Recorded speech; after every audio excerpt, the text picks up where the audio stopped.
अस्सलाम वालेकुम नाज़रीन, मैं हूं आपका मेज़बान उस्मान महबूब और मैं उम्मीद करता हूं कि आपका ईद का दिन बहुत अच्छा गुजरा होगा। आप सबको ईद मुबारक।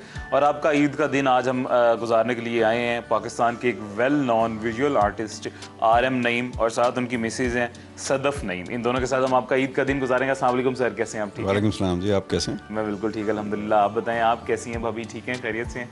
जी, थैंक यू फॉर कमिंग। आप दोनों को ईद मुबारक। आपको भी ईद मुबारक। खैर मुबारक, आपको भी ईद मुबारक। तो नाजरीन, आज का दिन हम गुजारेंगे इनके साथ और इनसे सुनेंगे बड़ी मज़ेदार सी बातें, दिलचस्प से किस्से और इनकी स्ट्रगल, जो एक आर्टिस्ट की स्ट्रगल होती है, वो आज हम जानेंगे इनसे, इनकी ज़ुबानी। सर, मुझे सबसे पहले तो ये बताएं कि एक आर्टिस्ट की पाकिस्तान में देखें तो एक बहुत स्ट्रगल होती है, एक मुश्किल ज़िंदगी होती है। तो आपने कैसे स्टार्ट लिया, कैसे शौक़ पैदा हुआ? एक मुझे छोटी सी एक जर्नी अपनी बताइएगा। मेरा ताल्लुक़ मीरपुर ख़ास से है, इंटीरियर सिंध से, और उससे आगे गांव तो वहाँ में पैदा हुआ। और मेरे ख्याल जो मेरी जर्नी है वो मेरी नहीं, इस मुल्क के 80% लोगों की है कि सब लोगों को प्लेट में रखा हुआ किसी को नहीं मिलता, सबको एफर्ट करनी पड़ती है। तो हम भी उन्हीं में से थे, लेकिन मुझे जो एक अच्छी बात लगती है अपने, वो यही लगती है कि मैं कभी भी किसी वक्त को मैंने बुरा नहीं समझा, उसका मैंने बेस्ट लिया है। और जब आप एक के रिवार्ड होता है एक तरह का, एक मेरा ख्याल है कि अगर आप चीज़ों को अच्छा समझते हैं तो उससे अच्छा ही मिलता है आपको। तो हर वो वक्त जो लोग समझते थे, मुझ पे तरस खाते थे कि बुरा वक्त था मेरा, लेकिन मुझे लगता है मेरा बहुत अच्छा वक्त था, जिसकी वजह से शायद मैं आज यहाँ तक पहुँचा हूँ। तो जो लोग रोते रहते हैं तो आई थिंक उनकी किस्मत में फिर रोना ही लिखा होता है। तो मेरा ख्याल है कि उस वक्त का बेस्ट अगर आप लेंगे तो आने वाला वक्त जो बेस्ट ही होगा, इसमें कोई सेकंड चॉइस है ही नहीं। तो सब ने एफर्ट किया, मैंने भी की, बस शायद थोड़ा सा खुदा का करम कह लें। ऐसे ही है जी, अल्लाह का खास करम सब पे होता है। मुझे ये बताइए कि इंटरेस्ट किस तरह डेवलप हुआ आर्ट में? हमारे यहाँ बेसिकली जो मैं हमेशा ट्रिब्यूट पेश करता हूँ, जो सैना बोर्ड्स हैं, साइन बोर्ड्स हैं, जो लोग काम कर रहे हैं, क्योंकि छोटे शहरों में बड़े आर्टिस्ट तो जाते ही नहीं हैं, ठीक है ना, एग्जीबिशन होती है ना, वहाँ की आर्ट्स काउंसिल इतनी एक्टिव होती हैं। बेसिकली कुछ स्टेट की गलतियाँ हैं जो हम भुगतते हैं छोटे शहरों में, तो हमने भी भुगती, लेकिन वहाँ कुछ ना कुछ खुदा जब कुछ चीज़ कम करता है कुछ दे देता है। तो मेरे लिए जो इंस्पिरेशन थी वो वहाँ के जो सैनमा बोर्ड पेंटर और साइन बोर्ड पेंटर थे, तो वहीं से मैंने देखना शुरू किया। फिर मेरी अपनी बहन, जो है बड़ी बहन तस्लीम बाजी मेरी, वो वाटर कलर किया करती थी घर पे, होम इकनॉमिक स्कूल में जाया करती थी, वहाँ पे वेकेशनल स्कूल था, तो उनके मटेरियल से मैंने शुरू किया। और फिर आहिस्ता आहिस्ता खुदा को लगा इसने यही करना और कोई चॉइस है नहीं इसके पास, तो उसने भी इसी डायरेक्शन में लोग मिला दिए मुझे। फिर मेरे उस्ताद थे वहाँ सैयद जमील अहमद, उनके यहाँ ग्रूमिंग हुई, फिर NCA आ गए, बस फिर चल सो चल। अच्छा, और एक हर आर्टिस्ट का एक हकीकी उस्ताद होता है बचपन से, जिसे वो देख रहा होता है, ख्वाह वो उसके वालिद होते हैं, जीन्स में भी आए होते हैं कुछ, या वो बचपन से जिसे देखता आ रहा होता है और अपना हकीकी उस्ताद डिक्लेयर करके उसे वो सीखता है। उसे आपके हकीकी उस्ताद? मेरे ख्याल से पहला जो मैं क्रेडिट देना चाहूँगा वो सैयद जमील अहमद, जो मेरे उस्ताद अब नहीं रहे, लेकिन उनका एक बड़ा रोल था। और उनका रोल मुझे लगता है उस्ताद चुने हुए होते हैं, जिस तरह लोग कहते हैं ना पैगम्बर, वो एक उस्ताद की हैसियत रखते हैं। तो मुझे लगता है जिस तरह जो मेरे उस्ताद थे वो भी चुने हुए एक शख्स थे कि वो कभी स्कूल नहीं गए, ठीक है, लेकिन उनकी नॉलेज जो उन्होंने ज़िंदगी से सीखा वो उन्होंने पास ऑन किया। और हमेशा मतलब उनकी मुझे एक बात याद है कि एक वक्त में मैं बहुत कुछ कर रहा था, तो मैंने उनसे कहा कि आप कुछ कहें, आपकी कोई ऐसी ख्वाहिश हो जो मैं पूरी कर सकता हूँ, क्योंकि मैं आज जो हूँ आपकी वजह से हूँ। तो उन्होंने एक बड़ा अच्छा जुमला कहा, उन्होंने कहा देखो मेरे पास तो बहुत लोग आए थे, सारे RM नईम नहीं बने, तो तुम अपनी वजह से हो, और फिर भी अगर तुम्हें लगता है कि मैंने कुछ तुम्हें दिया तो कोई और RM नईम होगा, उसको दे दो तुम। ज़बरदस्त। तो आई थिंक ये बड़े लोगों की निशानी होती है। तो मुझे लगता है कि मेरे पहले उस्ताद वो थे, फिर यहाँ पे सर आसिफ, और उसके बाद फिर हर वो शख्स जिसने मुझे कोई भी अच्छी बात की है मैं उस उस्ताद के दर्जा देता हूँ। ऐसी हकीकत है। तो NCA में आपने फिर NCA से बैचलर्स किया, तो बैचलर्स के बाद आपने NCA में ही पढ़ाना शुरू कर दिया? मेरा टीचिंग में कोई इंटरेस्ट नहीं था। जिस तरह मैंने कहा ना कि मैं अपने उस्तादों को बहुत वैल्यू करता हूँ, तो मेरे उस्तादों ने मुझे फंसाया था। अच्छा। उन्हें था कि शायद मैं पढ़ा सकता हूँ। अच्छा। लेकिन वो जानते थे कि ये आदमी जब कुछ ठान ले तो कर ही लेता है, तो शायद मैं इतना सीरियस पहले कभी भी नहीं था। मैं अपने काम के हवाले से था, लेकिन टीचिंग में नहीं था, क्योंकि मेरा एरिया था ही नहीं। मुझे लगता था मुझे पढ़ाना नहीं चाहिए, लेकिन जब उन्होंने जिम्मेदारी डाल दी तो अब अपने उस्ताद को मैं शर्मिंदा तो नहीं करा सकता था। ऐसे ही तो मैंने कोशिश की पूरी ज़िंदगी लगा के कि मैं कुछ अपने हिस्से का शेयर कर सकूं। बाकी जो लोग मेरे से पढ़े वो बता सकते हैं कि मैं अच्छा हूँ या बुरा हूँ, तो बस कोशिश ही कर रहा हूँ। अच्छा भाभी, आप अब हमें ये बताइए कि चूँकि आप दोनों आर्टिस्ट हैं और स्ट्रगल आर्टिस्ट की स्ट्रगल जो है ना, मेरे ख्याल से वो एक सबसे डिफरेंट किस्म की स्ट्रगल होती है, क्योंकि उसे आम आदमी को, जैसा कि आपने बताया कि 80% लोगों को स्ट्रगल करनी पड़ती है, लेकिन एक आर्टिस्ट को उनकी निस्बत थोड़ी ज़्यादा स्ट्रगल करनी पड़ती है, क्योंकि वो एक डिफरेंट थाट्स के साथ चल रहा होता है सोसाइटी में, उसकी आइडियोलॉजी डिफरेंट होती है बाकी। उसे किस तरह की स्ट्रगल आपकी रही है? एक्चुअली अप एंड डाउन्स काफ़ी शदीद किस्म के देखे हैं, क्योंकि वही बात है कि ये जो थिंकिंग प्रोसेस होता है सारा, तो उसमें एक आइसोलेशन भी चाहिए होती है। और I think I am blessed कि नईम जो है वो भी आर्टिस्ट है, एंड बोथ ऑफ अस हम एक दूसरे को समझते हैं अच्छी तरह कि किसको कितनी स्पेस चाहिए जब काम डेवलप हो रहा है या जो भी काम करने का एक प्रोसेस है, तो उसमें एक अपनी स्पेस की ज़रूरत होती है। और आई थिंक ये एक बेस्ट बात है कि आप एक दूसरे के काम से वाकिफ़ हों और वो एक फिर दूसरे को बहुत help out कर हेल्पफुल सके उस हो वजह जाता से। है जी। अच्छा, तो नहीं आपको ये आर्टिस्ट मतलब आर्ट का शौक कब पैदा हुआ था? बचपन से किसी को देख के या किस तरह से?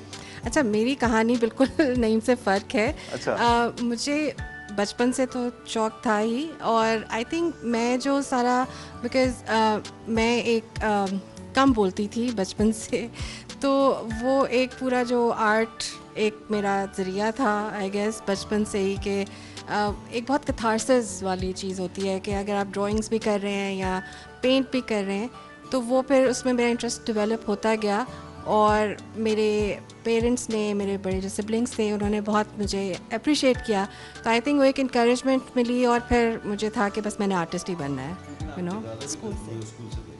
जी, मेरे दादा थे जो कि म्यू स्कूल ऑफ आर्ट से पढ़े थे, जो कि अब NCA है। अच्छा, तो ज़बरदस्त। वो पार्टीशन से पहले की बात है। जी, जी। और वो वहाँ के कपूरथला में होते थे, और वहाँ के महाराजा ने उन्हें एक स्कॉलरशिप दिया था, तो वो पंजाब आए थे वहाँ से म्यू स्कूल ऑफ आर्ट्स अच्छा, में ज़बरदस्त, माशाल्लाह। एक डिप्लोमा करने। अच्छा, तो ये तो फिर मतलब हम अगर कहें कि आपको जीन्स में मिला है तो अच्छा, नहीं भाई कह रहे हैं फिर उनकी रूह इनमें आ गई थी। मेरी फैमिली में मैं ही हूँ जो कि आर्ट से वाबस्ता हूँ, बाकी सब डिफरेंट है। बाकी सबकी फील्ड डिफरेंट है। अच्छा, जी। ज़बरदस्त। तो आप एक मतलब वो अपने दादा बू का विरासती आर्ट लेके भी आप चल रहे हैं आगे।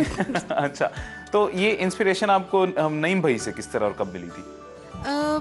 नईम, क्योंकि मैंने आपको बताया जब मैं स्टूडेंट थी तो नईम ऑलरेडी एस्टैब्लिश आर्टिस्ट थे, और मतलब उनका काम मुझे दूसरे कामों से, दूसरे लोगों के काम से फ़र्क लगता था। और वो आहिस्ता आहिस्ता ऑब्वियसली, क्योंकि आर्ट में कोई वो नहीं है कि कोई सही या गलत वाली बात नहीं है, तो एक अपनी पसंद।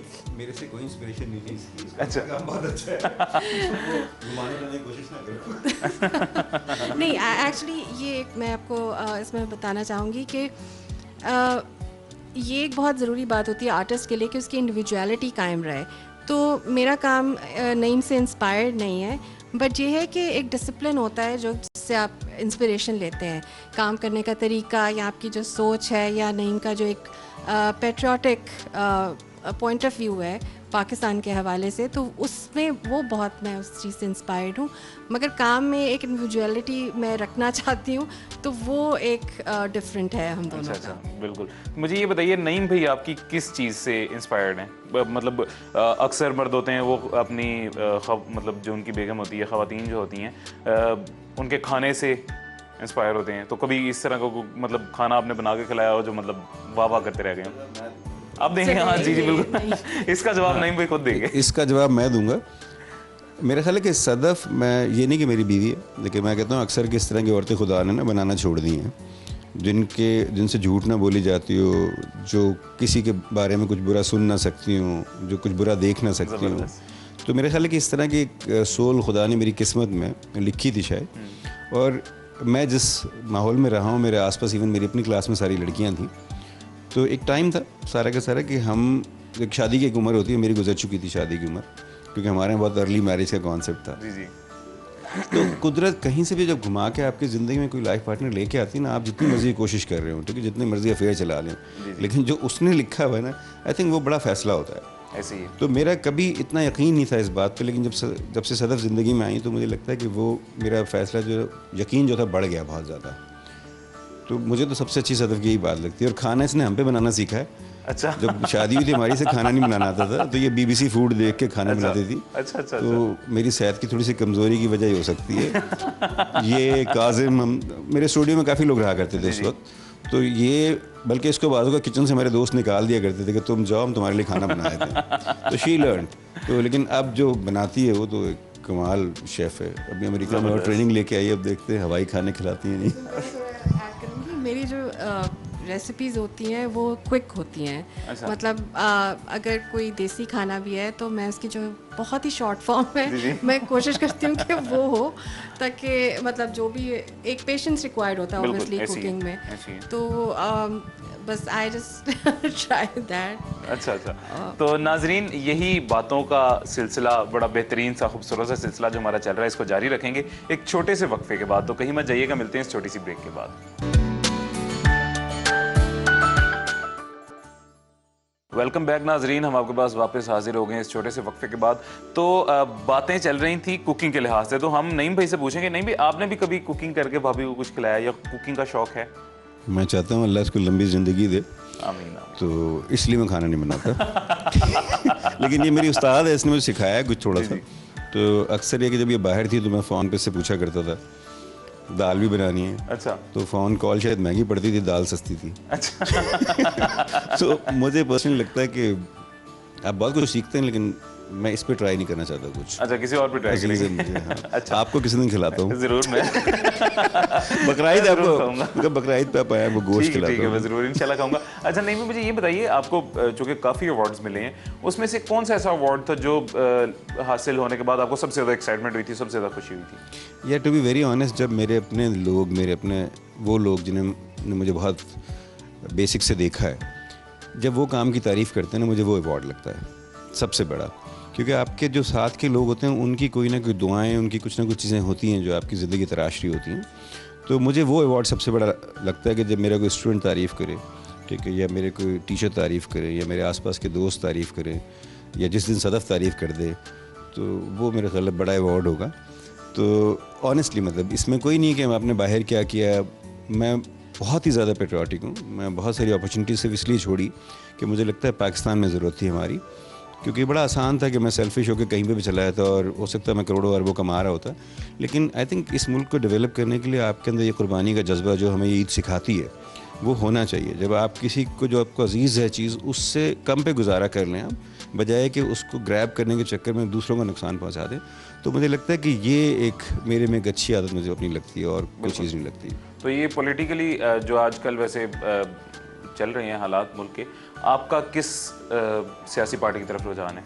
देखिए, टू बी वेरी ऑनेस्ट, मैं जिस तरह की सियासत हमारे यहाँ होती है ना, मैं इनिशियली बहुत नफ़रत करता था, ठीक है। और जिस तरह का सियासतदान का इमेज इस कौम ने बनाया या हमारे सियासतदानों ने बनाया, लेकिन सच ये है कि बग़ैर सियासत के मुल्क तरक्की नहीं करते।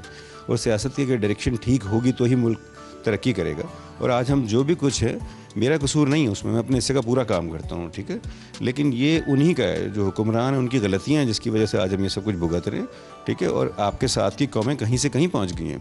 तो मुझे लगता है कि इन्हें इस वक्त अकल के नाखून लेने चाहिए और इस वक्त बहुत सख्त फैसले करने चाहिए जो भी हैं, क्योंकि आपको ईद आती है रोज़ों के बाद। जिस तरह ये भी कुर्बानी एक फिनोमेना है पूरा का पूरा, तो हमें कुर्बानी चाहिए, ठीक है। तो हमें कुछ चीज़ें ऐसे फैसले करने पड़ेंगे कि हमारी इकॉनमी बेहतर हो, हमारे जो इस्टेब्लिश जो लोग हो सकते हैं, ठीक है, हम उनको हीरोज़ बनाएं, हम नए हीरोज़ बनाएं। हम अपने हीरोज़ तक नहीं बनाते। तो अब देखें ना, इस मुल्क की हमारी इंडस्ट्री, फिल्म इंडस्ट्री कहाँ चली गई, गाने वाला कहाँ से खाए कमाएगा, ठीक है। आर्ट को एक बड़ा मुश्किल वक्त, हालांकि आर्ट ही मुल्क को रिप्रेजेंट करता है। मीडिया के लोग, आर्ट के लोग, लिटरेचर के लोग, यही मुल्क की पिक्चर होते हैं। जब इनको आप सेकेंडरी समझेंगे तो क्या होगा? तो मेरे ख्याल है हम इमेज मेकर हैं, तो हम पे इन्वेस्ट करना चाहिए, स्टेट को बहुत फैसिलिटेट करना चाहिए इस एरिया को, तब वो जाके एक इमेज बनेगा। अदरवाइज़ हम इसी तरह रुलते रहेंगे। ऐसे ही है। तो ये आपको क्या लगता है पाकिस्तान में, मतलब क्या आर्ट इंडस्ट्री में इम्प्रूवमेंट्स होनी चाहिए? देखिए, आर्ट में to be very honest state की तरफ से तो कोई कंट्रीब्यूशन नहीं है, लेकिन प्राइवेट गैलरीज ने बड़ा मेजर रोल प्ले किया है, प्राइवेट इंस्टीट्यूट्स ने बड़ा मेजर रोल प्ले किया है। और ये होता है कि अगर आपको कोई नुकसान पहुंचाने आए या आँख के करीब से कोई चीज़ आए तो आपकी पलकें बंद हो जाती हैं खुद ब खुद। तो नुकसान अपने आप को पहुंचाने देना इंडिविजुअल की हद तक, ये भी बेवकूफ़ी की बात होती है। तो इस इंडस्ट्री में जितने लोग थे उन्होंने सर्वाइव करना था, तो स्टेट के बजाय साथ के लोगों ने सपोर्ट किया, ठीक है। कमर्शियल वेंचर जो थे उन्होंने सपोर्ट किया। तो जिस तरह कॉर्पोरेट सेक्टर है, अगर वो थोड़ा सा और इनिशिएट करे तो चीज़ें कहीं से कहीं जा सकती हैं। तो चांसेस हैं, आई थिंक चीज़ें डेवलप हो रही है, हम नाउम्मीद बिल्कुल नहीं है अब। लेकिन ये सोचिए कि जहाँ तक हम पहुँचे हैं ना, अगर स्टेट की सपोर्ट होती तो आज इस मुल्क की इकॉनमी में हमारा रोल भी बड़ा मेजर हो सकता था। बिल्कुल ऐसे ही, ये तो है। तो भाभी आप मुझे बताइए कि इसमें एक स्टेट को बेहतर बनाने में और हमारे आर्ट में जो मतलब इम्प्रूवमेंट्स आर्ट इंडस्ट्री में लाने के लिए जो नईम भाई की आइडियोलॉजी है, आप उसे बिल्कुल इत्तेफाक करती हैं या है कुछ आपका डिफरेंट सोच है? नहीं, मेरी सोच बिल्कुल नहीं से मिलती है, क्योंकि जब तक अच्छे जब तक जिन लोगों की ज़रूरत है पाकिस्तान में वो बाहर चले जाएंगे, ज़ाहिर बात है वहाँ पे फैसिलिटीज़, इकोनॉमी, जो भी सारा ये स्ट्रक्चर होता है वो आपको बहुत इंस्पायर करता है जब आप यंग होते हैं कि अच्छा मैं पाकिस्तान की निस्बत बेहतर है। एग्जैक्टली, मगर उसके लिए अगेन आपको थोड़ा सेक्रीफाइस करना पड़ता है, और ये एक बहुत लॉन्ग टर्म प्रोसेस है। ये कल कुछ नहीं हो जाएगा, इट विल टेक टाइम। और मुझे लगता है कि बस ये है कि जो अब नई जैसे और भी आर्टिस्ट हैं, तो मुझे लगता है इनके ऊपर ये एक रिस्पॉन्सिबिलिटी है कि ये जितनी यंग लॉट है उनको मैक्सिमम इंस्पायर करें कि वो पाकिस्तान में रहते हुए पाकिस्तान के लिए कुछ करें और यहाँ पे और अपॉर्चुनिटीज़ पैदा करें। बिल्कुल ऐसे ही है। तो ये नहीं भाई, यूथ का जो है आर्ट की तरफ रुझान थोड़ा पहले की निस्बत बढ़ गया है, होता जा रहा है, तो यूथ के बारे में आप क्या कहेंगे, उनको कोई मैसेज देना चाहेंगे? मेरे ख्याल पैदाइशी तौर पे हर इंसान आर्टिस्ट होता है, और जब आर्ट की वो जो हिस्से लतीफ़ है, जब उसमें से निकल जाती है तो फिर टेररिस्ट पैदा होते हैं। और ये जो हमने जो वक्त देखा है सारा का सारा, उसकी वजह से भूख नहीं थी और भी थी, ठीक है, उसकी वजह आपकी एस्थेटिक्स भी थी, उसमें क्या आप देख रहे हैं, क्या आप दिखा रहे हैं, किस तरह की चीज़ें आपको फीड की जा रही है, सब चीज़ें इंपॉर्टेंट होती हैं। तलवार से गला कट जाता है नज़र आता है, ठीक है, लेकिन लफ्ज़ों से जब कटते हैं गले तो एक नहीं पूरी कौमें बर्बाद हो जाती हैं। तो हम उनको क्या फीड करते रहे हैं। बिल्कुल। तो आई थिंक यंग बच्चों को जो मेरी इंटेंशन रही है कि उन्हें एक होप मैं दिलाऊं, और उसमें जब मैं आया था मीरपुर खास से, तो मैं लड़के आया था आर्ट में, ठीक है, तो मुझे लगा कि अब मेरे पास एक खुदा ने मौका दिया है कि मैं कुछ अपनी लाइफ को इस तरह से डेवलप करूं। मैं 600 रुपये घर से निकला था, ठीक है, तो मैं इस तरह डेवलप करूं कि एटलीस्ट वो जो अंडर प्रिविलेज्ड लोग हैं उनके लिए एक मैं ओपनिंग बन जाऊं। अगर एक सक्सेस स्टोरी हो तो वो 100 दरवाजे और खोलती है। तो मेरे ख्याल है पाकिस्तान में पहली दफ़ा हमारे बाद जो 90s के बाद आर्ट जो डेवलप हुआ पाकिस्तान का, उसने एक मेजर चेंज एक पाकिस्तान में वो लेके आए हैं। उसकी वजह से एक सिक्योरिटी है कि अगर आप पाकिस्तान में भी काम कर रहे हैं तब भी आपका लाइफस्टाइल बेहतर हो सकता है और आप खा कमा सकते हैं। तो अब निस्बतन जो स्ट्रगल हमें करनी पड़ी थी, जो हम 30 साल में कहीं तक पहुँचे या 40 साल में, अब आज का बच्चा 10 साल में भी पहुँच सकता है वहाँ तक। तो एक उम्मीद आ चुकी है, तो मुझे लगता है खुशाइन बात है ये तो वाकई है। चलें, उम्मीद की जा सकती है। और नाजरीन, अभी वक्त हुआ एक छोटी सी ब्रेक का, तो इस ब्रेक के बाद हम मिलेंगे नईम भाई के बच्चों से। 2 बेटे हैं बड़े ही प्यारे से, मैं तो मिल चुका हूँ, आपको भी मिलवाऊंगा मैं। अभी वक्त हुआ एक छोटी सी ब्रेक का, तो कहीं मत जाइएगा, मिलते हैं इस छोटे से वक्फे के बाद। वेलकम बैक नाजरीन, हम आपके पास वापस हैं इस छोटे से वक्फे के बाद, और अब बात करेंगे भाभी से। भाभी मुझे ये बताइए कि ईद का दिन आपका, मतलब वैसे तो हर जगह ईद का दिन बड़ा अच्छा गुजरता है, आपका भी हर साल ही अच्छा गुजरता होगा, इस साल क्या डिफरेंस है पकवान के लिहाज से, मिलने जुलने के लिहाज से, दोस्त अहबाब रिश्तेदार, कुछ डिफरेंस इस साल जो आया हो? पिछले साल मैं यहाँ पे नहीं थी, तो बच्चों ने और आरम ने ईद यहाँ पे सेलिब्रेट की थी, और मैं क्योंकि पढ़ने गई हुई थी तो मैं वहाँ पे थी। तो इस साल ऑब्वियसली खुशियाँ डबल हैं, क्योंकि मैं वापस आ गई हूँ और हम साथ सेलिब्रेट कर रहे हैं ईद। और बड़ी ईद क्योंकि एक कुर्बानी के लिहाज से एक सेलिब्रेशन एक फ़र्क तरह की होती है, और उसमें खानों का बहुत एक मेजर रोल होता है। और तो मेरे घर पे जो भी सारी रेसिपीज़ बनती हैं, मैं ट्राई करती हूँ ट्रेडिशनल वाले रेसिपीज़ बने, और जैसे मेरी अम्मी बनाया करती थी, तो बहुत सारी चीज़ें मैंने उनसे लर्न की कि कैसे क्या करना है, कबाब और इस तरह की चीज़ें जो भी ट्रेडिशनल देसी खाने होते हैं। तो ईद बस उनको बनाते हुए और खाते हुए गुजरती है। तो ये नाज़रीन, हमारे साथ जो है बैठे हुए हैं अभी तहरीर इब्ने सदफ़। तहरीर, कैसे हैं आप? अच्छा हूँ। ठीक हैं आप? जी। ईद कैसी गुजरी आपकी? अच्छी गुजरी है। अच्छी गुजरी है। मामा ने खाने शाने पकाया, सबसे ज़्यादा अच्छा कौन सा खाना अच्छा लगा है? खीर। खीर? अच्छा, तहरीर मीठे का मुझे लगता है जो है ना ज़रा ज़्यादा शौकीन है, फैन है। आपके बाल बहुत खूबसूरत है तहरीर। शुक्रिया। मैं भी ऐसे बाल रखना चाहता हूँ, रख लूँ? ठीक है, आपकी चॉइस।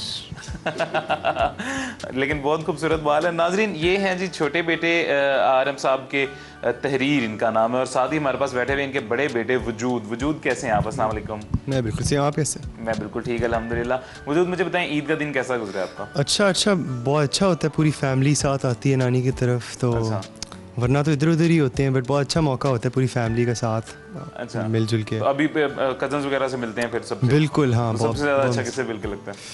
कज़न्स ही, बिल्कुल बहुत मज़ा आता है। अच्छा। क्योंकि वैसे सारे इधर उधर मतलब थोड़े स्कैटर्ड होते हैं इधर उधर, तो अच्छा मौका होता है। एक्टिविटीज़ क्या होती हैं, मतलब जैसे काफ़ी देर के बाद एक गेट टुगेदर होता है? हाँ, बातचीत होती है, थोड़ा वो रोमिंग वगैरह हो जाती है, हैंगआउट्स हो जाते हैं? बिल्कुल हाँ। अच्छा अच्छा, तो यानी ईद आपकी अच्छी गुजरी है। बिल्कुल। और मुझे ये बताएं कि मामा का ऐसा कौन सा खाना है जो सबसे ज़्यादा पसंद है आपको? सवैयाँ, नानी भी सवैयाँ बनाती थी तो अच्छा। हाँ, वो सबसे एक डिफरेंट और बिल्कुल, मज़ेदार लगता है हाँ, आपको। बिल्कुल। और उसके अलावा दूसरे उसमें नमकीन खाने में?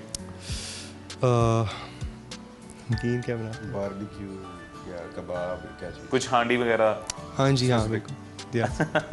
मुझे लगता है मामा के खाने कितने फैन नहीं लग रहे मुझे, सोच सोच के बता रहे हैं। भूल गए 3 साल, मतलब भूल गए सब कुछ। हाँ ये भी है। अच्छा नाज़रीन, जैसा कि वो आपको हमने बताया कि वो ये जो है हमारी सदफ भाभी, ये यूएस से अभी स्टडी करके आई हैं और 3 साल वहाँ रह के आई हैं। तो बच्चों ने 3 साल जो है 3 ईदें गालिबन उनके बगैर गुजारी हैं। इस वजह से थोड़ा सा बच्चे इस दफ़ा ओवर एक्साइटेड भी हैं अपनी वालदा के साथ ईद गुजार के, और थोड़ी सी चीज़ें भूल भी गए हैं कि कौन से खाने अच्छे थे कौन से नहीं। तो मुझे ये बताएं, ज़्यादा आपको मतलब टाइम स्पेंड करना किसके साथ अच्छा लगता है, मम्मा के साथ, बाबा के साथ? सच सच बोल रहा है। आई थिंक मामा से बहुत मज़ा आता है, मामा के साथ अच्छी कनेक्शन है हमारी।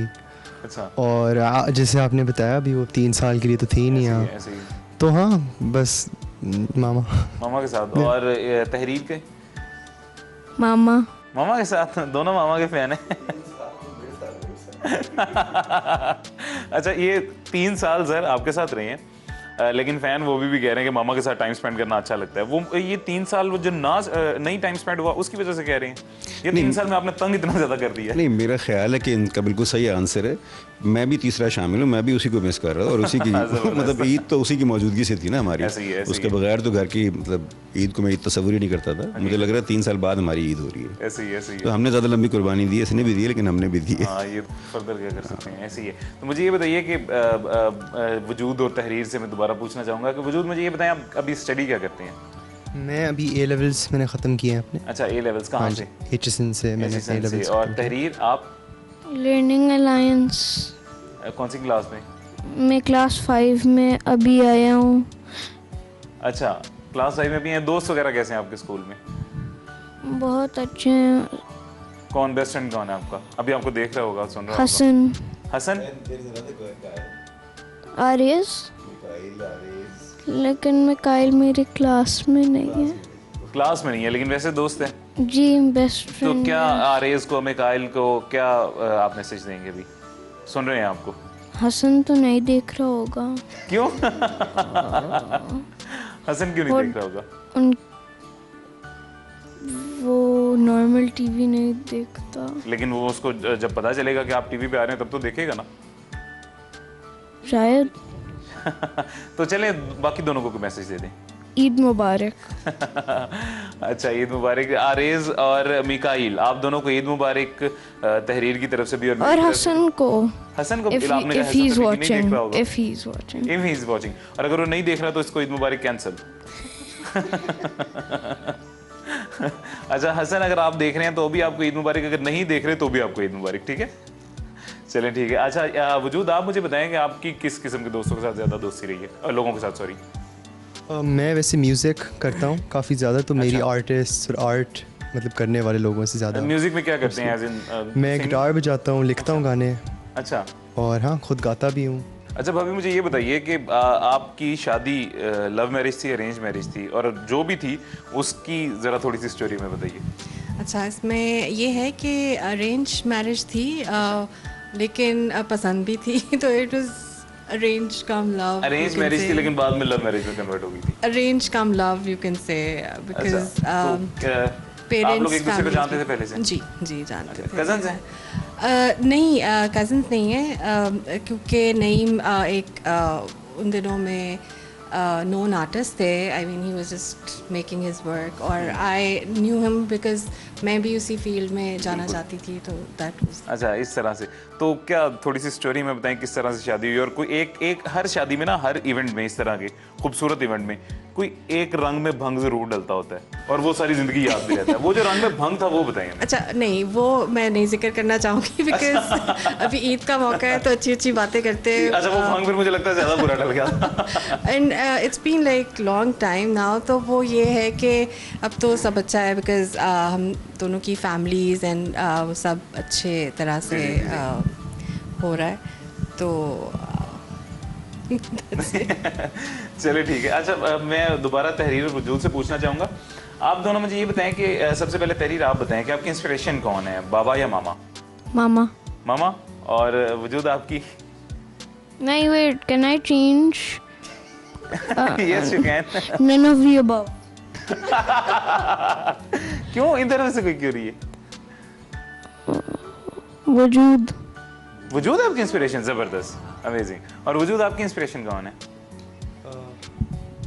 सिंस दोनों माँ बाबा आर्टिस्ट हैं तो मेरे ख्याल से मेरी इंस्पिरेशन आर्ट इटसेल्फ मेरी Art इंस्पिरेशन. itself है. जी हाँ, तो बिल्कुल. नहीं, फिर भी मतलब ज्यादा किसे फॉलो, बाबा को करेंगे या मामा को करेंगे? वैसे तो हाँ, दोनों आर्टिस्ट हैं. नाजरीन, उन्होंने बिल्कुल ठीक है कि जिसे भी फॉलो करें, art is a main thing. लेकिन फिर भी दोनों में से कौन इंस्पिरेशन है? आई थिंक मैं उनके मतलब उनसे ज़्यादा उनके काम से इंस्पिरेशन मुझे मिलती है, जो आर्ट वो बनाते हैं. बाबा के या मामा के? अब ये आपने थोड़ा